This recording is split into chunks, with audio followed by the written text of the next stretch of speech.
pour le développement et l'Union africaine. Et nous avons été 38 femmes choisies dans toute l'Afrique et elles déployées dans plusieurs pays d'Afrique, d'Amérique et d'Europe. Et moi, je suis d'origine camerounaise et j'ai été déployée en Guinée. Et je me dis, pour le pays qui m'a accueilli, la Guinée, et on dit la Guinée n'attire pas meilleur bien. Et c'est un pays qui m'a vraiment bien accueilli. Je me suis beaucoup sentie chez moi depuis que je suis ici. Et ça fait plus d'1 an que j'y suis et que je travaille sur les questions de BDG. Je me rends compte que la Guinée, c'est 52% de femmes vivants et le pourcentage aussi est très élevé de violence. Le pourcentage est très élevé également. Et aussi, on sait que c'est un pays qui a un développement très faible. Donc, on ne peut pas être dans un processus de pouvoir arriver en développement durable sans inclure ces femmes-là.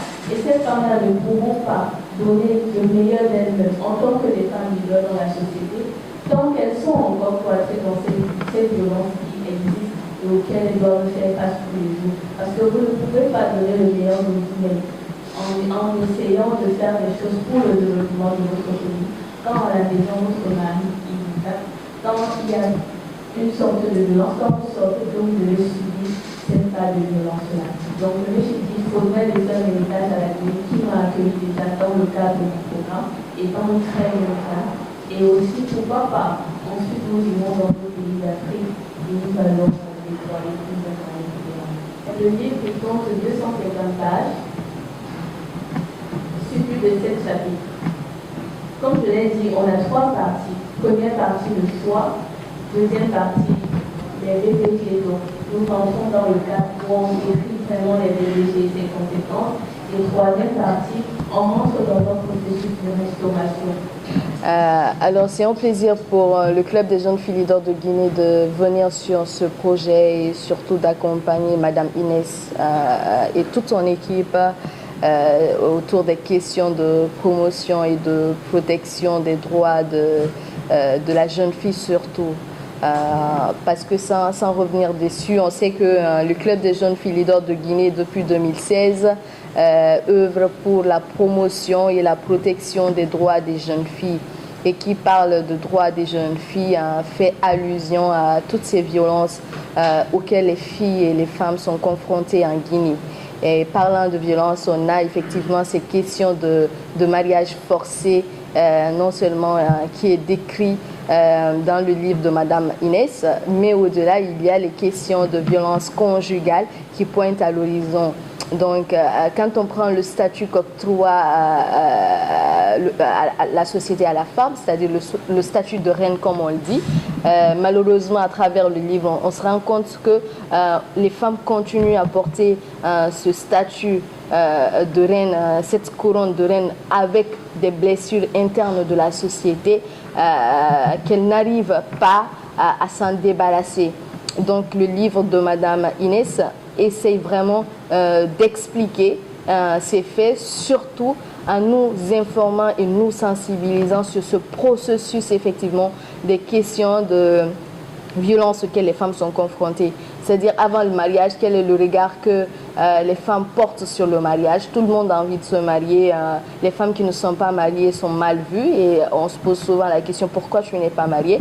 Quand tu es mariée, tu es obligée de faire face aux violences de ton conjoint, souvent des violences conjugales qui vont avec des coups et des blessures, qui vont avec des problèmes psychologiques, qui vont avec des rejets de la société, qui vont avec des rejets familiaux et tout ce qui va avec. Donc ce livre nous amène vraiment vers ces questions. Et étant donné que le Club des jeunes filles leaders de Guinée, de plus en plus, essaie tant bien que mal de se positionner dans la lutte contre les violences faites aux filles et aux femmes à travers les activités communautaires qu'il organise, à travers les plaidoyers qu'il organise à l'endroit du gouvernement et tout ce qui va avec.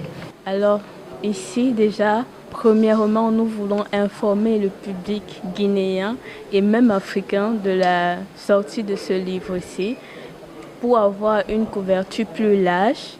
Et nous voulons également informer de la dédicace qui aura lieu le samedi 20 mai 2023 au Palais du Peuple dans la salle du 28 septembre à partir de 11h précises afin que nous puissions tous nous réunir ensemble pour pouvoir porter la voix contre les violences faites aux femmes. Notre appui a porté beaucoup plus dans l'encadrement technique, dans tout ce qui est logistique, dans la mise en relation de différents partenaires dont les thématiques étaient centrées sur les violences basées sur le genre. Et nous avons aussi activé tout notre réseau pour que ce projet soit porté au sein de plusieurs organisations locales et internationales.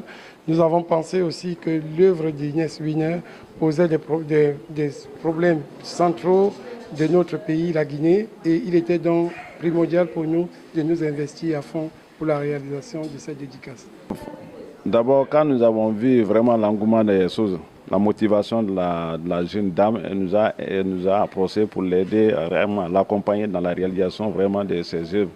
Donc nous avons monté un projet. Donc tout ce que nous sommes en train de faire, c'est nous qui avons conçu ce projet et chercher réellement les partenaires et l'accompagner dans le financement, dans la stratégie de mise en œuvre de tout ce que nous sommes en train de vivre jusqu'au jour de la dédicace.